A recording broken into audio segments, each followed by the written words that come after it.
Hey guys, this is 4K 60 with both the S20 Plus and S20 Ultra, and I'm going to walk around front-facing camera starting off this video.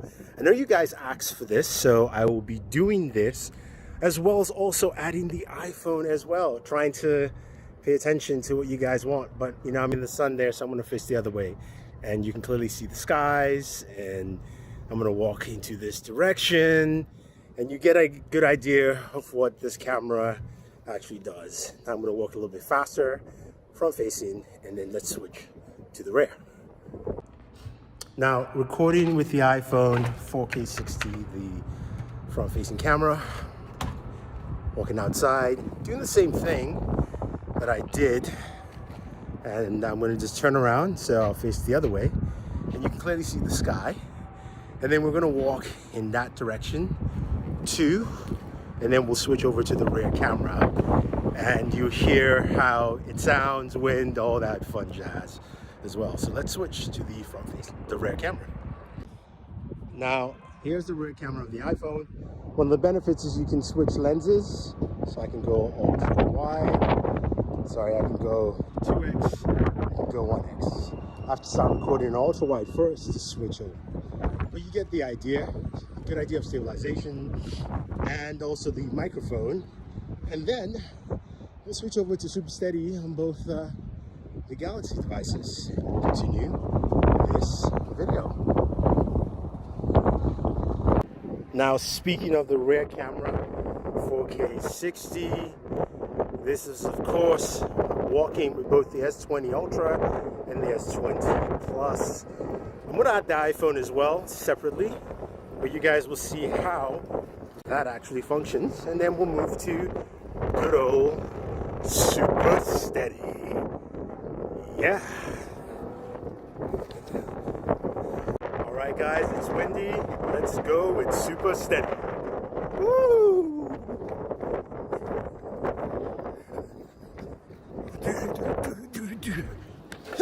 Whoa!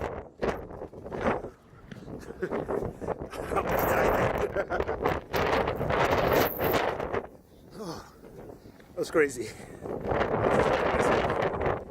Hopefully you guys enjoyed that. So starting with the rear cameras, you can see all images look good. The S20 Plus and Ultra are sharp. Big shout out to Justin, my trainer here, for being my model in this photo. And you can see the details behind with the buildings, but everything is just much more focused and sharper on the S20 Plus and Ultra, while the iPhone is just a bit on the fuzzier side. Now, when it comes to this shot outside the building here, you can see the iPhone is a little bit clearer and sharper and also more representative to the natural colors, more contrast on the 20 Plus and also the Ultra itself. Now, when we move to our very next image here, this is a live focus portrait shot. I don't know what happened with the iPhone here, but the iPhone is also the more brighter image. There's more contrast with the 20 Plus and the Ultra. And you can see that contrast continue here again with the 20 Plus. Has more of a contrast and darker feel to it as opposed to the Ultra, and the iPhone is more representative of the natural colors. Now, going to the ultra wide, both the S20 Plus and Ultra have the wider ultra wide lens. All images look really nice and sharp. I like the details you will see around within the buildings, you know, the scaffolding on the left hand side. So all these images come out pretty well. Now we go to the main lens here. You can see again all images are nice, different color palettes and tones between the S20 Plus and Ultra, something you can pick and choose, but I like the look. I think the Ultra and the S20 Plus are a little bit brighter and a bit more sharper. And when we go to the 2x zoom again, you can see more consistent, but there's more contrast with the S20 Plus and Ultra as opposed to the iPhone 11 Pro Max. And then when we move over to 5x zoom here, which we kind of 4x zoom, sorry, which we also did digitally for the iPhone. The iPhone did well with the digital 4x zoom in daytime, but again, it's much sharper on the Ultra. Then second is the S20 Plus. Now at 10x zoom, you can see where the Ultra shines, really sharper image as opposed to the Galaxy S20 Plus, which is nice, but not as sharp as the Ultra here. And then we move over to 30x zoom, where on the S20 Plus, you can see it's very, very grainy, while the Ultra is still sharper and a little bit more detail to it. So that's something to see. And of course, We know there's a 100x zoom on the S20 Ultra, but that's something that it's really not usable, as you can see with the details here. So now as we move over to front-facing camera here, portrait shots, don't know what happened with the iPhone. I tried a couple of shots here. It was also misty, maybe that's why, but I do like the sharpness that the Ultra and the S20 Plus actually bring to this image. And then when we move over to a now solid front-facing portrait shot here, you can see the iPhone. Some people would say it's true to my skin tone. Yes, it is partially, but it's also really softer image, while the Galaxy S20 Plus and Ultra is much sharper and more detailed, and it's still lightening up a little bit. But again, this is something that you have to see with cameras from the Galaxy line itself. Now, as we move over to nighttime video here, this is quite interesting. So the S20 Ultra, you can see the autofocus is having issues. The S20 Plus autofocus is much better and focus, while the iPhone 11 Pro Max is autofocus is good. The iPhone 11 Pro Max has the better stabilization at this point, but also the darker image and less clearer image, while the Ultra and the S20 Plus have a much sharper image in total. So that's just something to take note here, even though the best stabilization is from the iPhone 11 Pro Max. And then when we go to nighttime selfies, the iPhone 11 Pro Max doesn't have a night mode, so it's just why I'm showing this separately for you guys here.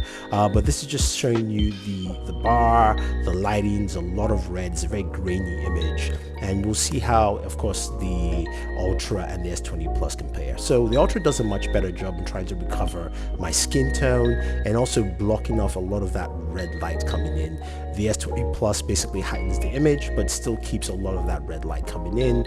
And the different lights you see, there's some red, there's some blue, some incandescent yellow lights as well, but the Ultra does a better job here with the front-facing camera. Now here's the shot with the main lens. All three images look really nice. I do like the Plus and the Ultra much better because they are much sharper and more detailed, and also the images in the back don't look as soft, while the iPhone has softer images at the back. But again, they're still really good shots. It's just the Ultra and the Plus look really nice with just the sweat on the glasses there. Now on this shot here, everything looks really solid. I do like the way the iPhone reclaims the red as opposed to the blurring a little bit on the Ultra and the Plus, but the details are nice overall here. We're using the main lens of all three cameras. And then when we move over to 2x zoom, you can see this is where the Plus and Ultra really shine. It's more focused. You can see there's a lot of red leaking into the iPhone 11 Pro Max, and also iPhone is trying to whiten the glasses and the tabletop below. The colors that are more realistic are from the Ultra and the S20 Plus within the setting, but again, there's a lot of lighting going on here. Now moving up to 4x zoom, which of course the iPhone doesn't necessarily have, except it's digital. You can see how much detail you still get with the S20 Ultra and the S20 Plus. Really solid in terms of zoom. I think a lot of people will definitely like that. And then as we move forward to the 10x zoom, you can see the S20 Ultra also gives you more detail. You can actually see the notes clearly, while on the S20 Plus it's a bit more of a digital and kind of oil painting, not as sharp an image. While you can see the spelling of the alcohol bottle on the right, you can see the dollar note, you can read all the letters on the dollar note. So that's pretty impressive with the S20 Ultra. I think that really does a good job in low light situations. And here is of course an ultra wide shot, which the iPhone doesn't have a night mode for, so I'm just keeping it between the Ultra and the S20 Plus.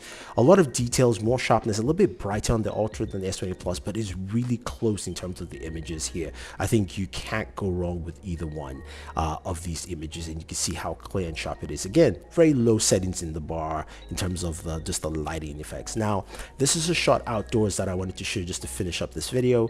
You can see all three. This is a really dark yard. This was next to where I did the nighttime video, and you can see the details that the Ultra brings in as well as the S20 Plus, while the iPhone is a little bit softer and is trying to brighten up the overall scene. It's just something to really take note to see how different they play.